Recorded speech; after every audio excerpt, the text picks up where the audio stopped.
దేవునికి స్తోత్రం, మహిమ కలుగునుగాక. ఈ వీడియో చూస్తున్న వారందరికీ ప్రభువైన యేసుక్రీస్తు నామంలో నా నిండు వందనములు. ఈరోజు ఈ వీడియోలో నేను తెలియజేయాలనుకుంటున్నది ఏంటంటే బోధకుని యొక్క ఆవశ్యకత. నిజంగానే పైనున్న బోధకుడు, వాక్యాన్ని చెప్పే బోధకుడు సరి అయిన స్థితిలో ఉంటే సంఘము కూడా సరి అయిన స్థితిలో నడుస్తూ ఉంటుంది. ఉదాహరణకు ఒక మంచి స్కూల్ కానీ ఒక మంచి కాలేజ్ కానీ తీసుకుంటే అందులో ఉన్నటువంటి పిల్లల భవిష్యత్ అన్నది యాజమాన్యం పైన ఆధారపడి ఉంటుంది. వాళ్ళు యాజమాన్యం తీసుకునే నిర్ణయాలపైన ఆధారపడి ఉంటుంది. వాళ్ళు తీసుకునే నిర్ణయాలు మంచి నిర్ణయాలు, క్రమశిక్షణతో కూడిన నిర్ణయాలైతే స్కూల్ అన్నది చాలా బాగుంటుంది. పైనున్న యాజమాన్యం బాగుంటే కిందున్న పిల్లలు మంచి క్రమశిక్షణతోనూ వినయ విధేయతలతోనూ తమ జీవితాన్ని కొనసాగించడానికి వీలు పడుతుంది. అలానే సంఘం బాగుండాలి అంటే, సంఘంలో ఉన్నటువంటి విశ్వాసులు మంచిగా ఉండాలంటే ప్రాథమిక పాత్ర బోధకుడు పోషిస్తాడు. వాక్యాన్ని చెప్పే వ్యక్తి బోధిస్తాడు. అయితే ఒక్కసారిగా బోధకులు మన బైబిల్ ప్రకారం ఎంతమంది ఉన్నారు, దేవుని వాక్యంలో బోధకులు ఎన్ని రకాలుగా ఉన్నారో ఒకసారి పరిశీలన చేద్దాం. బోధకులు ముఖ్యంగా 3 రకాలు. అందులో మొదటిది మంచి బోధకులు. ఈ మంచి బోధకులు ఎవరు అంటే మత్తయి సువార్త 5వ అధ్యాయము 19వ వచనంలో మనకు కనబడతారు. వారెవరంటే, కాబట్టి ఈ ఆజ్ఞలలో మిగుల అల్పమైన యొకదానినైనను మీరి మనుషులకు అలాగున చేయబోధించు వాడెవడో వాడు పరలోక రాజ్యములో మిగుల అల్పుడనబడును. అయితే వాటిని గైకొని బోధించు వాడెవడో వాడు పరలోక రాజ్యంలో గొప్పవాడనబడును. ఇక్కడ దేవుడు చెబుతున్న మాట ఏంటంటే, ఎవరైతే ఒక వాక్యాన్ని బోధిస్తారో, బోధించిన వాక్య ప్రకారము వారి ప్రవర్తన ఉంటుందో వారిని మంచి బోధకులు అంటారు. వారు పుల్పీట్ పైన నిలబడి ఏదైతే మాట్లాడతారో అదే వారి జీవితాల్లో చూయిస్తూ ఉంటారు. ఈరోజు ఏదైతే ప్రసంగం చేశారో అదే ప్రసంగం వారి జీవిత విధానంలో కనబడుతూ ఉంటుంది. అది ఒకరోజు కాదు, తాను బ్రతికిన జీవితాంతము, తాను బ్రతికిన దినములన్నీ ఆ బోధకు కట్టుబడి ఉంటారు. చేసిన బోధను వారి జీవితాల్లో చేసి చూపెడతారు. అటువంటి వారిని మనము మంచి బోధకులు అనవచ్చు. రెండవది వేషధారులు. ఆ విషయాలను మనం బైబిల్ ఒకసారి పరిశీలించవచ్చు. మత్తయి సువార్త 23వ అధ్యాయం 1 నుండి 12 వచనాల వరకు వాళ్ళు మనకు కనబడతారు. ఎవరంటే 3వ వచనం చూస్తే, గనుక వారు మీతో చెప్పు వాటినన్నిటిని అనుసరించి గైకొనుడి, అయినను వారి క్రియల చొప్పున చేయకుడి, వారు చెప్పుదురే గాని చేయరు. వీళ్ళెవరంటే వేషధారులు.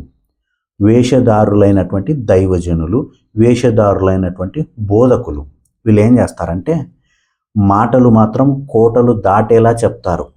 గొప్పగా అవి వింటున్న కిందున్న వ్యక్తులకు ఎలా కనపడతాయి అంటే, బ్రతికితే ఇలా బ్రతకాలరా అన్నట్టు చాలా మంచి మాటలు చెప్తారు. పరలోక రాజ్యం విషయం కావచ్చు, దేవుని విషయం కావచ్చు, మంచి మాటలు చెప్తారు. కానీ వారు మాత్రం పాటించరు. అవి వారి జీవితాల్లో ఉండవు, కానీ చెప్పడానికి మాత్రమే. అందుకనే వారి మాటలు కోటల్లా ఉంటాయి, క్రియలేమో పెండదిబ్బల్లా ఉంటాయి. ఇలాంటి వారిని వేషధారులు అని దేవుని వాక్యం సెలవిస్తుంది. ఉదాహరణకు 2017 సంవత్సరంలో నేను ఒక వాక్యం విన్నాను. ఆ వాక్యం పేరేంటంటే గుడారములో దాగియున్న మర్మము, పార్ట్ 1, పార్ట్ 2. అందులో ఏంటంటే అబ్రహాము గుడారాల్లో నివసించాడు. తర్వాత ఇస్సాకు గారు గుడారాల్లో నివసించారు. తర్వాత యాకోబు ఏం చేస్తాడంటే గుడారాల్లో కాకుండా పాకలేసుకొని బ్రతికాడు మనిషి. అందుకని అతని కూతురి జీవితం నాశనమయ్యింది. ఇది థియలాజికల్గా కరెక్టో రాంగో ఆ కాలంలో నాకు తెలియదు. కానీ నేను ఆ వాక్యం యొక్క భావం ఏంటంటే, చెప్పాలనుకున్న వ్యక్తి యొక్క ఆలోచన తీరు ఏంటంటే, మనం ఈ భూమి మీద పరదేశులము, ఎప్పుడో ఒకసారి చనిపోయేవారము. కాబట్టి ఈ భూమి మీద హంగులు ఆర్భాటాలతో కాకుండా మంచిగా బ్రతకాలి, సోకులకు పోకూడదు, మంచిగా బ్రతకాలి అని చెప్పడము అతని యొక్క ప్రాథమిక ఉద్దేశం. నేను ఆ మెసేజ్ విని నిజంగా బ్రతికితే వాళ్ళలా బ్రతకాలి అని అప్పటికప్పుడు నేను ఒక తీర్మానం చేసుకున్నాను. ప్రభువా, నిజంగా నేను కూడా ఈ భూమి మీద ఇల్లు కట్టుకోను. ఎక్కడైతే నీవు నన్ను నీ పనికి పిలుస్తావో అక్కడ ఒక చిన్న రూమ్ ఉంటుంది. ఆ రూమ్లో నేనుండి నీ పని చేస్తా.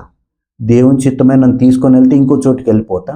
అది నా తర్వాత వచ్చిన వాళ్ళకు ఉంటుంది. అంతే తప్ప నాకంటూ ఒకటి కట్టుకొని, మేడలు కట్టుకొని, కోటలు కట్టుకొని నేను బతకను ప్రభువా అని ఆ మెసేజ్ విని నేనేం చేసుకున్నా, తీర్మానం తీసుకున్నా. బాగుంది. 2019 సంవత్సరానికి వచ్చేసరికి నాకు చెప్పిన వ్యక్తే 2 అంతస్తుల బిల్డింగ్ కట్టాడు 80 లక్షలతో. పేరుకేమో అలాంటి ఉన్నతంగా ఎత్తైన స్థితిలో బతకాలి, నేను గొప్ప అనిపించుకోవాలి, నా ఆస్తి నా పాస్తి అవి చూపెట్టుకోవడానికి బ్రతకూడదని చెప్పిన వ్యక్తే తీరా ఏం చేశాడంటే అదే క్రియలు చెప్పిన సంవత్సరంలోనే స్టార్ట్ చేశాడు. 2019లో అది ఫినిష్ అయిందంటే 2018లోనే వర్క్ స్టార్ట్ చేశాడు. అట్లా వీళ్ళు చెప్తారు కానీ చేయరు, బోధిస్తారు కానీ వీరు మాత్రము ఆ రకంగా బ్రతకరు. 2024లో కేక్ కట్ చేస్తా అంటే కేక్ ఎందుకు కట్ చేయాలి, అనవసరం, పైసలు మిగిలించుకోండి, లేకపోతే అవసరమా, అది ఇది అని చెప్పేసరికి మంచిది అనుకున్నాం. Cake maximum 300-400. ఒకవేళ ఏదైనా ఎక్కువ ఖర్చు పెట్టుకుంటే 1000 రూపాయలు అవుతుంది. వద్దనేసరికి నిజమే కదా మనకెందుకులే అని మానుకున్నాం. కరెక్ట్గా నెల తిరిగేసరికి దేవుని సొమ్ముతో కొన్ని లక్షలు పెట్టి పెళ్లి చేయడం జరిగింది. చెప్తారు కానీ చేయరు. వేషధారణ తత్వం. పైకి మాటలు కోటలు దాటుతాయి, ఏడుస్తారు, నవ్విస్తారు, గొప్ప గొప్ప మాటలు దేవుని గురించి చెబుతూ ఉంటారు కానీ వారి జీవితాల్లో ఉండవు. వీరిని ఏమంటారంటే వేషధారులు అంటారు. ఇటువంటి వారు చెబుతారు కానీ పాటించరు. దీనివల్ల మనకు వచ్చే నష్టమేం లేదు, వారి జీవితమే నాశనం అవుతుంది. దేవునికి వ్యతిరేకంగా ప్రవర్తించడం ద్వారా దేవుని తీర్పు వారి జీవితాల్లో ఉంటుంది. కానీ మనము ఆ వాక్య ప్రకారం బ్రతకాలనే తప్ప అతడు అనుసరించిన విధానాన్ని అనుసరించకుండా అని దేవుని వాక్యంలో రాయబడింది. రైట్. మూడోది, వీళ్ళు ఎవరంటే అబద్ధ బోధకులు. వీళ్ళు పూర్తిగా డేంజరస్ పర్సన్స్. మత్తయి సువార్త 7వ అధ్యాయంలో చూస్తే వీరి గురించి మనకు స్పష్టంగా రాయబడింది. 15 నుండి 23 వచనాల వరకు మనము ఆ మాటల్ని పరిశీలించవచ్చు. అబద్ధ ప్రవక్తలను గూర్చి జాగ్రత్త పడుడి, వారు గొర్రెల చర్మములు వేసుకొని మీ యొద్దకు వత్తురు, కానీ లోపల వారు క్రూరమైన తోడేళ్ళు.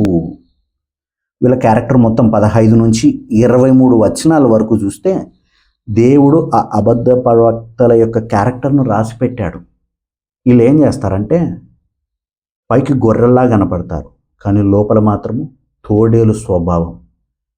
మొదటగా మంచి బోధకులు ఉన్నారు, రెండవది వేషధారులు ఉన్నారు. వీరి వలన మనకు పెద్దగా నష్టం ఉండకపోవచ్చు కానీ అబద్ధ ప్రవక్తలను గురించి దేవుడే చెప్పాడు జాగ్రత్త పడండి అని.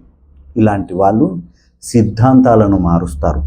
దేవుని వాక్యం ఉన్నదొకటైతే వారి సొంత ఆలోచనలు పుట్టిన వాక్యాన్ని తీసుకొచ్చి ఇదే ప్రామాణికము, ఇదే ప్రపంచం మొత్తం నమ్మాలని చెప్తారు. మత్తయి సువార్త 7వ అధ్యాయంలో చూసాము. పౌలు గారు చెప్పారు ఈ అబద్ధ ప్రవక్తల గురించి, పేతురు గారు చెప్పారు, తర్వాత యూదా గారు చెప్పారు. వీటన్నిటిని కలిపి ఒక ముద్దగా తీస్తే వీళ్ళ మెయిన్ లక్షణాలు ఏంటంటే అబద్ధ ప్రవక్తల యొక్క లక్షణాలు: 1, డబ్బు సంపాదన, పేరు సంపాదన. రెండవది కామాతురత. ఈ 2 అబద్ధ ప్రవక్తల యొక్క లక్షణాలు. వీళ్ళను కనుక్కోవడం చాలా కష్టం, ఎందుకంటే వీళ్ళంతగా నటిస్తారు. అందుకనే పైకి గొర్రెల్లా కనపడతారని దేవుడు చెప్పాడు, కానీ వారి లోపల ఉన్నది క్రూరమైన స్వభావము.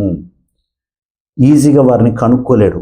వాక్యాన్ని తెలుసుకొని వాక్యంలో ఉన్నది ఉన్నట్టు ఉందా అని వారిని పెట్టి పరిశీలన చేస్తే తప్ప కనుక్కోలేరు. ఎందుకంటే వాళ్ళు ఎలా ఉంటారంటే ప్యూర్ వైట్ అండ్ వైట్ వేస్తారు, కరుకు కద్దరేస్తారు.